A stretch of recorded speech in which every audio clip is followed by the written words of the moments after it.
मेरे YouTube channel Swapnil junction पर। और मैं आशा करता हूं कि आप सभी स्वस्थ और सुरक्षित होंगे। दोस्तों, क्या आप सभी लोग जानते हैं कि इस देश का सबसे बड़ा नायक कौन है? इस देश के सबसे बड़े नायक हैं हमारे वीर सैनिक, हमारे वीर सुरक्षा बल के वो जवान जो कि कई हजार फुट की ऊंचाइयों पर अपनी हड्डियां गलाते हैं, अपने प्राणों की आहुति देते हैं, अपना सर्वोच्च बलिदान देते हैं देश के नाम। वो है सबसे बड़े नायक इस देश के, वो है इस देश के महानायक, असली हीरो। दोस्तों, आज इस वीडियो में मैं बात करना चाहूंगा उन वीर जवानों की शहादतों की जिन्होंने निस्वार्थ भाव से इस देश के नाम हंसते हंसते अपने प्राण न्यौछावर कर दिए। लेकिन दोस्तों, आप और हम कुछ दिनों के बाद यकीनन इस शहादत को भी भूल जाएंगे। हम लोग यकीनन उनके नामों को भी भूल जाएंगे। लेकिन हमें यह बात कभी नहीं भूलनी चाहिए दोस्तों कि उनके इस बलिदान के द्वारा जो सांसों पर हमारे कर्ज है, उनका जो कर्ज है, ये जो ऋण की सांसें हम लोग जी रहे हैं, ले रहे हैं, ये उन्हीं के कारण है। आज उन्हीं के बलिदान के कारण ही इस देश का प्रत्येक नागरिक अपने घरों में सुरक्षित है। आज वो बॉर्डर पार पर अपने प्राणों की आहुति देकर आए हैं, तभी हम सबके प्राण सुरक्षित हैं। दोस्तों, आज मैं बात करूंगा उन शहादतों की भी, उन महान शहादतों की जो कि हमारे भारतीय सेना के वीर जवानों ने दी, हमारे भारतीय सुरक्षा बलों के वीर जवानों ने दी। दोस्तों, रविवार को एक दुखद खबर सामने आई, जहां पर दोस्तों हमारी भारतीय सेना के 4 वीर योद्धा शहीद हो गए। इसी के साथ साथ जम्मू कश्मीर पुलिस के भी एक वीर योद्धा शहीद हो गए। दोस्तों, भारतीय सेना के राष्ट्रीय राइफल्स के एक कर्नल, एक मेजर और एक लांस नायक और एक नायक, और इसी के साथ साथ जम्मू और कश्मीर पुलिस के उप निरीक्षक, 5 लोग हमारे देश के वीर जवान, पराक्रमी जवान शहीद हो गए। एक मुठभेड़ में दोस्तों 2 विदेशी आतंकवादी भी मारे गए। और विदेशी आतंकवादी का मतलब आप सभी समझते हैं कि वो पाकिस्तानी थे। दोस्तों, जम्मू कश्मीर के हंदवाड़ा में एक मुठभेड़ हुई जो कि पिछले शनिवार से चल रही थी। और शनिवार शाम को जब ये मुठभेड़ शुरू हुई तो लगभग 15 घंटे के बाद सुबह जब रविवार को अगले दिन शव बरामद किए गए तो उसमें 7 लोगों के शवों को बरामद किया गया, जिसमें 5 हमारे भारतीय सेना के जवान थे, जो कि सबसे बड़ा झटका है भारत के लिए। हमारे देश का, हमारी भारतीय सेना का सबसे बड़ा नुकसान है दोस्तों ये। दोस्तों, यहां पर मैं बात एक और करना चाहूंगा। आपको ये बात याद होगी दोस्तों कि इससे लगभग 1 महीने पहले यानी 1 अप्रैल को ही विदेशी घुसपैठ यानी पाकिस्तान की ओर से 5 घुसपैठिए भारतीय सीमा में दाखिल होने में सफलता प्राप्त कर चुके थे। और उसके बाद उनको न्यूट्रलाइज करने के लिए, उनको खत्म करने के लिए सेना ने एक ऑपरेशन चलाया था, जिसमें बर्फ से ढकी हुई जो वहां पर केरन सेक्टर दोस्तों है, वहां पर, तो वहां पर जो बर्फ है वो ढकी हुई थी पूरे इलाके में। और वहां पर 5 हमारे जो पैराट्रूपर्स हैं उन्होंने भी शहादत दी उस मुठभेड़ में। हालांकि वो 5 आतंकवादी भी मारे गए, लेकिन सबसे बड़ा नुकसान वहां भी हुआ था कि 5 हमारे पैराट्रूपर्स के जवान भी मारे गए थे, स्पेशल फोर्सेस के जवान भी मारे गए थे। अब उसी प्रकार से दोस्तों ये हमला भी देखा जा रहा है, जहां पर 5 वीर सैनिकों की भी शहादत हुई है। दोस्तों, अगर मैं बात करूं तो गुजरे पिछले 1 महीने में भारतीय सेना के, भारतीय सुरक्षा बलों के, अर्धसैनिक बलों के और जम्मू कश्मीर पुलिस के मिलाकर टोटल करीब आप मान के चलिए कि 1 दर्जन से अधिक जवान शहीद हो चुके हैं। हालांकि इस दौरान दोस्तों तकरीबन 15 से अधिक मुठभेड़ हुई हैं पिछले 1 महीने में, सोचिए आप।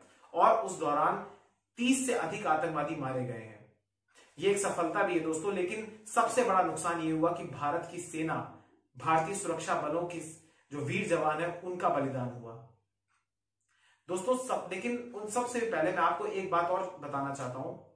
अभी जो आपकी स्क्रीन्स पर जब आप ये वीडियो देख रहे हैं तो जिन भी वीर जवानों के नाम फ्लैश कर रहे हैं, जिन भी नाम आ रहे हैं, जिनकी फोटोज आ रही है, इनको आप कभी मत भूलिएगा। मेरी आपसे विनती है कि आप इनको कभी मत भूलिएगा, क्योंकि ये वो लोग हैं दोस्तों जो कि इस संकट की घड़ी में, इस कोरोना के काल में भी हम सब की जान की रक्षा करने के लिए अपने प्राणों की आहुति दे रहे हैं। ये दोस्तों ये लोग बाहर हैं कोरोना के काल में भी, सोचिए। और अभी भी ये लोग देश के दुश्मनों के खिलाफ अपने बड़े बड़े ऑपरेशन चला रहे हैं। ये ऋण है उनका हमारे ऊपर दोस्तों। दोस्तों अब मैं यहां पर एक बात और बताना चाहूंगा कि आखिर पाकिस्तान की ये बौखलाहट क्यों है।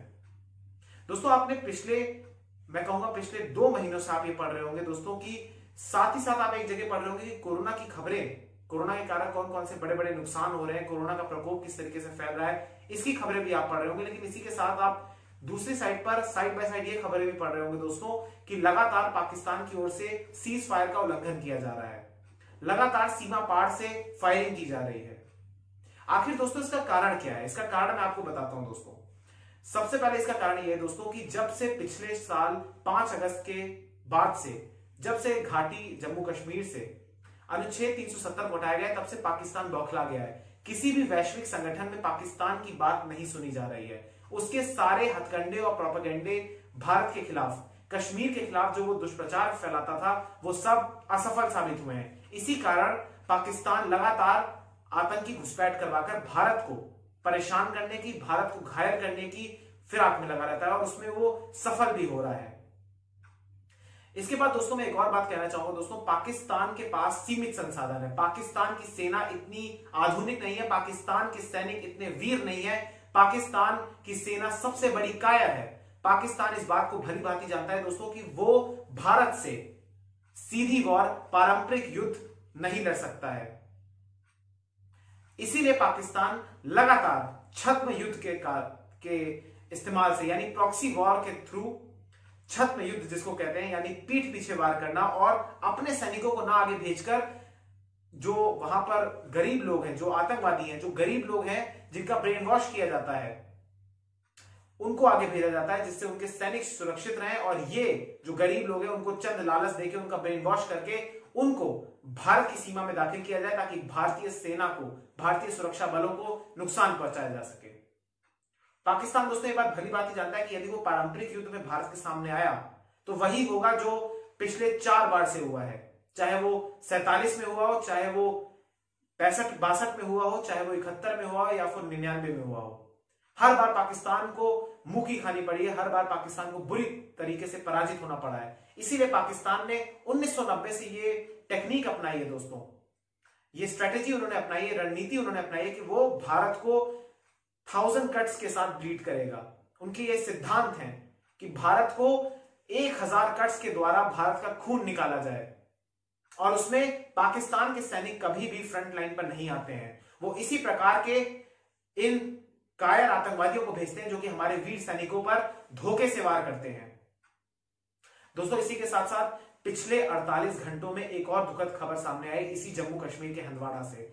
वहीं पर दोस्तों कल भी एक माफ कीजिएगा, मंगलवार को भी एक काफिला जा रहा था सीआरपीएफ का दोस्तों, और सीआरपीएफ के काफिले पर घात लगाकर आतंकवादियों ने हमला किया और उस काफिले में सवार 3 जवानों ने फिर से शहादत दे दी। दोस्तों उसमें 3 वीर सीआरपीएफ के जवान थे, उन्होंने भी शहादत दी, उन पर गोलीबारी की गई, उन पर हमला किया गया और वो 3 जवान शहीद हो गए दोस्तों सीआरपीएफ के। इसी के साथ साथ वहां पर 6 जवान और थे, वो भी घायल हो गए। दोस्तों पिछले 1 माह में इतना बड़ा नुकसान आखिर क्यों हुआ है? यह दर्शाता है दोस्तों कि आतंकवादी किस प्रकार से बौखला गए हैं, किस प्रकार से उनके आका जो कि पाकिस्तान में बैठे हुए हैं वो बौखला गए हैं।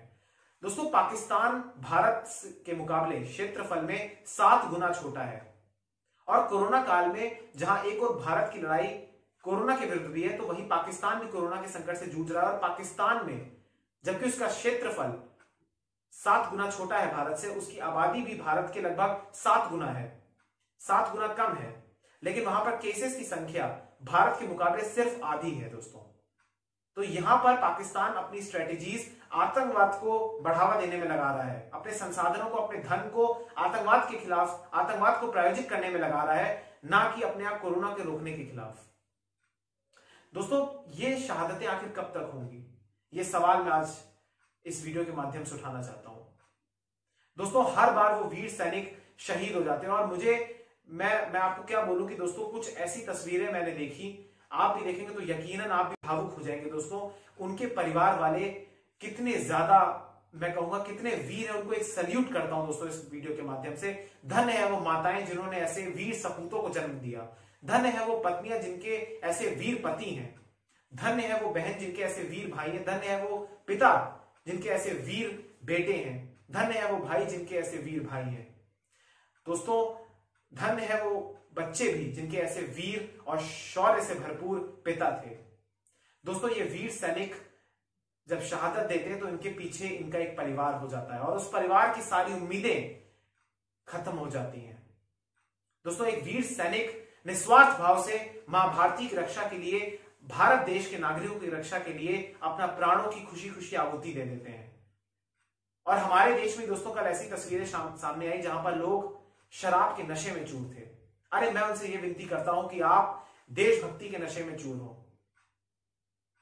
इन वीर सैनिकों के लिए देखिए दोस्तों, कहते हैं दोस्तों कि किसी भी आप यदि वीर सैनिक के या शहीद सैनिक के परिवार के घर में जाएंगे तो वो एक धाम के बराबर होता है, किसी भी धार्मिक स्थल के बराबर होता है। तो कल जो दृश्य सामने आया जब वहां पर उनके परिवार वालों के सामने, जब उनके परिवार वालों ने इन वीर जवानों के पार्थिव शरीर को मुखाग्नि दी, जब इनको अंतिम विदाई दी, तो उनके चेहरे पर एक गर्व था। उनके चेहरे पर, ये सच बात है कि दुख भी रहेगा, लेकिन एक गर्व था कि उनके बेटे ने, उनके भाई ने, उनके पति ने, उनके पिता ने इस भारत के नाम अपनी जिंदगी कर दी। दोस्तों आज हम सब के लिए कर्तव्य बनता है कि यदि हम लोग वर्दी पहनकर सीमा पर नहीं जा सकते, आतंकवादियों को नहीं हरा सकते, तो केवल हम उन शहादतों का सम्मान करें। और उन शहादतों को सार्थक हम लोग कैसे बनाएंगे दोस्तों? आप और हम एक भारत के नागरिक हैं, आम नागरिक हैं, हम किसी भी सुरक्षा बल में नहीं है, हम किसी भी वर्दीधारी किसी भी पोस्ट में हम लोग नहीं है, लेकिन हम लोग अपने कर्तव्यों को कैसे निभा सकते हैं? हम अपनी जिम्मेदारियों को निभाएं, हम ईमानदारी के साथ इस देश में काम करें, हम पूरे अनुशासन के साथ इस देश के नियम कायदे कानूनों का पालन करें, तभी उनकी शहादतों का कोई इंपॉर्टेंस रहेगी। दोस्तों एक वीर जवान जब सीमा पर होता है तो वो ये सोचता है कि मैं इस देश के लिए कुर्बान हो रहा हूं, ये देश मेरे को हमेशा याद रखेगा। और हम लोग भूल जाते हैं उन लोगों को। हम लोग खुली हवा में सांस लेते हैं, हम लोग मॉल्स में जाते हैं, हम लोग शहरों में घूमते हैं, हम लोग मस्ती करते हैं, हम लोग हर तफरी करते हैं, मनोरंजन करते हैं, परिवार के साथ समय बिताते हैं, सब कुछ करते हैं, लेकिन जो ये कारण बनते हैं कि हम लोग वो सब करें, ये मनोरंजन करें, उनको शायद हम लोग भूल जाते हैं। हमें उनको नहीं भूलना दोस्तों आज इस वीडियो के माध्यम से मैं उन वीर पराक्रमी योद्धाओं को भावपूर्ण श्रद्धांजलि करता हूं, उन्हें नमन करता हूं, उन्हें सलाम करता हूं, जो कि इस देश के लिए कुर्बान हो गए, मां भारती की रक्षा के लिए कुर्बान हो गए। साथ ही साथ दोस्तों पाकिस्तान जैसे एक आतंकवादी देश को भी ये समझना चाहिए, ये चेतावनी देना चाहता हूं कि कृपया करके अपने देश के संकटों से लड़े, वो इस देश पर नजरें ना रखे, नापाक नजरें ना रखे। नमन है दोस्तों हमारे वीर सैनिकों के, जवानों के बलिदान को, उनकी बहादुरी को, उनके पराक्रम को, उनके शौर्य को। जय हिंद, जय भारत, वंदे मातरम, इंकलाब जिंदाबाद, सत्यमेव जयते। नमस्कार।